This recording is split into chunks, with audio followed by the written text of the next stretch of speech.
अगली ज्ञानेंद्रिय है नाक। ये देखिए इसका अच्छा सा चित्र। ये नाक किस काम आती है?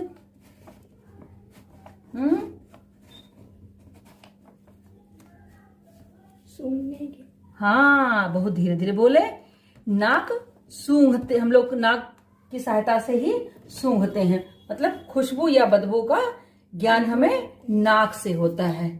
नाक को हम घ्राणेंद्रिय भी बोलते हैं। देखिए लिखा हुआ है, नाक को हम घ्राणेंद्रिय भी बोलते हैं। नाक में ये देखिए चित्र बना हुआ है। ये दो नासा छिद्र हैं, इसमें बाल होते हैं, हैं? नाक में बाल होते हैं जी मैम। और इसके अंदर यहाँ पर एक चिपचिपा पदार्थ भरा होता है जिसको कहते हैं म्यूकस। जब हम ये नासा छिद्रों की सहायता से जब खुशबू या गंध, जिसको हम गंध कह लें, गंध का मतलब ये होता है चाहे वो अच्छी गंध होगी तो खुशबू होगी और गंदी गंध होगी तो उसको हम दुर्गंध या बदबू कहेंगे। तो इसके साथ जो धूल गंदगी के कण जाते हैं वो ये म्यूकस जो अंदर है चिपचिपा पदार्थ उसमें चिपट जाते हैं। कभी कभी हम लोग वो नकटी जैसे होते हैं, बच्चे देखते ज्यादा उंगली ऐसे डालते रहते हैं नाक छिद्र में, उंगली डालते शुरू कर दिया है तो इसमें डाल करके जो निकालते हैं उसको नकटी बोलते हैं। तो इस तरह नाक का काम है सूंघने का, और भी कोई काम है? यही है, मुख्य रूप से ये सूंघने का काम करती है। और बच्चों, म्यूकस के अंदर लगभग 1 करोड़ के आसपास तंत्रिकाएं होती हैं, नर्व्स होती हैं जो कि गंध को पहचानने का काम करती हैं, जिसमें जितनी ज्यादा ये नर्व्स होंगी वो उतनी ज्यादा मतलब गंध और दुर्गंध को पहचानने का काम करेगा। ये सबसे ज्यादा कुत्ते में होती है। कुत्ते और चींटी, इनमें गंध पहचानने का काम बहुत अच्छी तरीके से होता है। ठीक है, हमारे में इतनी ज्यादा नहीं होती हैं। तो नाक, अच्छा बच्चों, हाँ एक चीज और है, नाक हम सांस भी तो लेते हैं नाक के द्वारा, तो नाक सांस लेने का एक मार्ग है, एक रास्ता है, श्वसन अंग नहीं है, ये सांस लेने का एक रास्ता है। तो इस तरीके से आप नाक को सूंघने वाली ज्ञानेंद्रिय भी कह सकते हैं या घ्राणेंद्रिय भी कह सकते हैं। अब हम चलते हैं अगली देखिए कौन सी ज्ञानेंद्रिय है? ये चौथी ज्ञानेंद्रिय होंगी। कौन कौन सी ज्ञानेंद्रियों के बारे में आप जान चुके हैं? कान, हाँ, नाक, हाँ, और आँख। आंख, यानी आंख, कान, नाक के बारे में जान चुके हैं।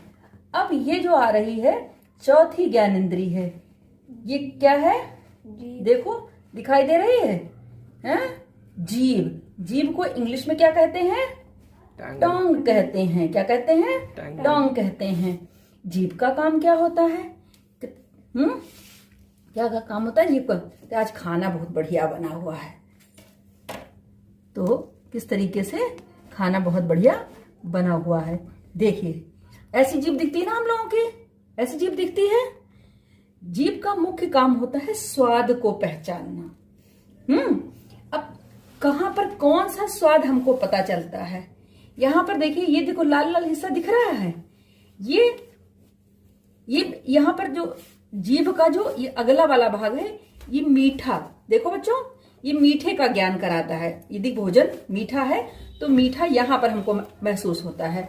और इस आगे के तुरंत बाद अब ये देखिए पीछे वाला भाग है, अंदर की तरफ जो होता है, ये वाला भाग हमको किसकी पहचान कराता है? ये किसका ज्ञान हमें कराता है? कड़वा, मतलब तीखे का ज्ञान कराता है। और ये स्वाद कलिकाएं होती हैं, ये अंदर की बनावट है, ये जीभ के अंदर की। ये तो ऊपर से ऐसे दिखती है हमको, लेकिन अगर बहुत आप सूक्ष्मदर्शी से देखेंगे तो इसमें स्वाद कलिकाएं होती हैं। ये देखो दिख रही हैं छोटी छोटी और फिर आगे बड़ी हुई। जैसे जैसे ये जीभ का अंदर की ओर हम बढ़ते जाएंगे, स्वाद कलिकाएं बेटा बड़ी होती जाएंगी। तो आगे का जो हिस्सा होता है जीभ का, वो मीठे का ज्ञान कराता है, और आगे के पीछे वाला यानी अंदर वाला भाग, ये तीखे या कड़वे का ज्ञान कराता है। और अब ये बचे क्या? तुम्हारे किनारे बचे। जिनको पार्श्व या साइड कहते हैं। तो अब यहाँ पर देखो, नीचे देख रहे हो क्या लिखा हुआ है? खट्टा। कुछ दिख रहा है? खट्टा दिख रहा है। तो मीठे के तुरंत बाद खट्टा, मीठे के ऊपर खट्टा, और उसके ऊपर देख रहे हो नमकीन। अगर यहाँ पर ये बीच में लाइन खींच दें तो पूरी जीभ बच्चों दो भागों में बट जाएगी, जो नीचे वाला हिस्सा आया इसको कहेंगे निचला, जिसमें मीठे का ज्ञान होता है, और ये वाले हिस्से क्या है? साइड वाला है। तो हम ऐसे भी कह सकते हैं अग्र हिस्से का पार्श्व भाग, अग्र हिस्से का पार्श्व भाग, पार्श्व मतलब साइड। तो ये खट्टे का ज्ञान कराता है। और जब हम यहाँ पर ये दो भाग हो जाते हैं तो ये कौन सा हिस्सा था? पीछे का हिस्सा था ना, ये पीछे का हिस्सा था। ये किसका ज्ञान करा रहा था आपको? कौन सा स्वाद बता रहा था आपको? कड़वा या तीखे का बता रहा था। अब हमने यहाँ पर जब ये खींच दी लाइन, तो अब इसकी जो ये वाला बचा, ये भी तो साइड का है, तो इसको कहेंगे पश्च का साइड भाग, यानी पश्च पार्श्व कहेंगे। तो ये वाला हिस्सा, ये नमकीन का ज्ञान कराता है। किसका ज्ञान कराता है? नमकीन का। इधर वाला भी नमकीन का ज्ञान कराएगा, और ये पार्श्व जो पश्च पार्श्व बोलेंगे, ये भी नमकीन का ज्ञान कराएगा। इस तरह से हम देखते हैं कि सबसे पीछे वाला भाग किसका ज्ञान कराता है? कड़वे का। और सबसे आगे वाला भाग? मीठे का। और जो बीच में हिस्सा बचा वो क्या है? वो पार्श्व हैं, साइड हैं। उनमें अगर हम बीच में ये पट्टी खींच दें तो ये आगे का साइड वाला भाग हो गया, ये खट्टे का ज्ञान कराता है। और ऊपर वाला हिस्सा जो हो गया, ये यानी आंतरिक कहें या पिछला हिस्सा कहें, इसके जो साइड वाला भाग है ये नमकीन का ज्ञान कराता है। इस तरीके से हमारी ये जीभ काम करती है।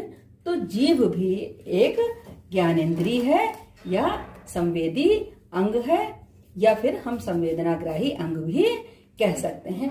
इस तरीके से जीभ का मुख्य काम है स्वाद को ग्रहण करना या स्वाद को बताना, और बताने का काम कौन करता है? स्वाद कलिकाएं करती हैं।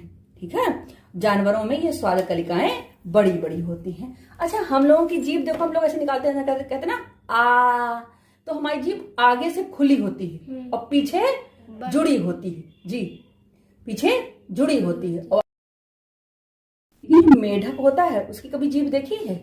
मेढक की जीभ की एक विशेषता होती है, वो आगे से जुड़ी होती है और पीछे की खुली होती है। तभी वो झट से इसे फेंकता है अपनी जीभ, और चट से शिकार को अंदर कर लेता है और मतलब पकड़ के खा लेता है। और हम लोगों में ये नहीं होता है। उसकी जीभ पीछे खुली होती है, आगे जुड़ी होती है, और हमारी पीछे जुड़ी है, आगे खुली है। इस तरह से आपने ये चौथी ज्ञानेंद्रिय देखी। अब अगली ज्ञानेंद्रिय है त्वचा। आपने देखा था कविता में क्या लिखा था? त्वचा क्या करती है? स्पर्श। त्वचा को हम और क्या कहते हैं? अपनी हम लोग रोज वाली बोली में क्या कहते हैं? खाल, है ना? क्या कहते हैं? खाल। त्वचा भी कह सकते हैं और स्किन भी कह सकते हैं। देखो हमारी ऐसी त्वचा होती है। ये देखिए, हम अपनी, ये तो अभी चित्र आ रहा है, अभी भी इसके बारे में बताएंगे। त्वचा, आप देखो, त्वचा बेटा हमारे शरीर का सबसे बड़ा अंग है, अंदर का नहीं, शरीर के बाहर। अगर हम कहें शरीर का सबसे बड़ा अंग तो त्वचा है, और शरीर के अंदर का सबसे बड़ा अंग कहें तो वो यकृत होता है। तो ये जैसे हम लोग खाल ऐसे पकड़ के देख सकते हैं ना, ये देखो, ये त्वचा है। अच्छा, ये काम क्या करती है? क्या काम है? स्पर्श। कैसे स्पर्श? कभी कभी हम लोगों को कोई कप पकड़ा देता है चाय का, गरम गरम, कहते झट से नीचे रख देते हैं। और कभी कभी क्या होता, कहते पानी ठंडा है कि गर्म है, नहाने चलते तो हम लोग बाल्टी में उंगली डाल के देखते हैं, हाँ ठंडा है। और कभी कहते हैं हाँ ठीक है, अरे गर्म है पानी। तो हमें ये ठंडे गर्म का अनुभव कराती है। क्या करती है? ठंडे गर्म का अनुभव कराती है। और त्वचा का क्या काम है? तो त्वचा या खाल ठंडे गर्म का अनुभव कराती है। अंग्रेजी में इसको स्किन बोलते हैं। अंग्रेजी में कहते हैं स्किन। ठंडे गर्म का अनुभव कराती है। अच्छा, कभी हम लोग कट जाते हैं, छिल जाते हैं तो ऊपर मलहम भी तो लगा लेते हैं। तो ये एक अवशोषक का भी काम करती है, सोखने का। तो त्वचा एक अवशोषण करने का भी काम करती है। हाँ, तो अब त्वचा के पहला काम क्या देखा था आपने? ठंडे गर्म का अनुभव कराती है। अच्छा, मोटे पतले और खुरदुरे का अनुभव भी हम लोग त्वचा से करते हैं। हाँ, उंगली से छू के नहीं देखते, कहते हैं हाँ ये तो खुरदुरा है। तो त्वचा चिकना है, मोटे पतले खुरदुरे चिकने का ज्ञान कराती है, ठंडे गर्म का ज्ञान कराती है, और यह अवशोषण का भी काम करती है। तभी दवाई या क्रीम हम लोग ऊपर जो लगा लेते हैं मुंह में, तभी क्रीम लगाते हैं, ये अवशोषक का काम करती है। कुछ चोट वोट लग जाती है तो ऊपर मलहम लगा लेते हैं, क्योंकि ये अवशोषक का काम करती है। और बच्चों, गर्मी आ गई ना इस समय, तो पसीना भी बाहर निकालने का काम करती है। इस तरह से त्वचा एक उत्सर्जन का भी काम करती है, यानी एक उत्सर्जी अंग भी है। क्या है? उत्सर्जी अंग भी है। ये त्वचा के अंदर वाला हिस्सा दिख रहा है ये, ठीक है। ये अंदर आंतरिक संरचना इसकी दिख रही है, ठीक। ऊपर से तो हम ऐसे देखते हैं कुछ नहीं इसमें दिखाई दे रहा है, ऊपर से हमारी त्वचा गोरी या काली होती है, लेकिन अगर इसको देखें अंदर तो ये इसकी आंतरिक संरचना है। इस तरह से देखते हैं त्वचा की 3 परतें हैं। एक जो ऊपर दिख रही है ये यहां से यहां तक है, और उसके बाद ये परत है एक और नीचे होती है। तो जो सबसे ऊपरी परत है, जैसे जिसको हम ये देखो ऐसे पकड़ लेते हैं, ये जानते हो क्या है? इसको कहते हैं अधिचर्म। क्या कहते हैं? अधिचर्म। अंग्रेजी में इसको इपिडर्मिस कहते हैं। क्या बोलते हैं? इपिडर्मिस। देखो हम ऐसे ऐसे करते हैं। एक चीज और है बच्चों, ये कीटाणुओं से भी हमारे शरीर की रक्षा करती है। अंदर के हमारे सब अंग इसी से तो ढके रहते हैं, तो ये कीटाणुओं से भी हमारे शरीर की रक्षा करती है। तो जो ऊपर वाली परत होती है बच्चों, हम इसको कहते हैं अधिचर्म। क्या कहते हैं? अधिचर्म। इसी अधिचर्म में एक विटामिन डी का निर्माण करने वाला भी पदार्थ होता है, इसको कहते हैं मेलेनिन। क्या कहते हैं? मेलेनिन। छोटे बच्चे को धूप में डाला जाता है ना, देखा? जब सूरज की किरणें उसके ऊपर पड़ती हैं तो विटामिन डी बनता है, और विटामिन डी से ही कैल्शियम का निर्माण होता है। तो बच्चों, जो हमने अभी आपको बताया कि त्वचा की 3 परतें होती हैं, ऊपर वाली को अधिचर्म, और उसके नीचे वाली को चर्म, और उसके बाद जो होती है वो वसा की परत होती है। तो अधिचर्म को हम कहते हैं डर्मिस, और नीचे वसा यानी चर्बी की परत होती है।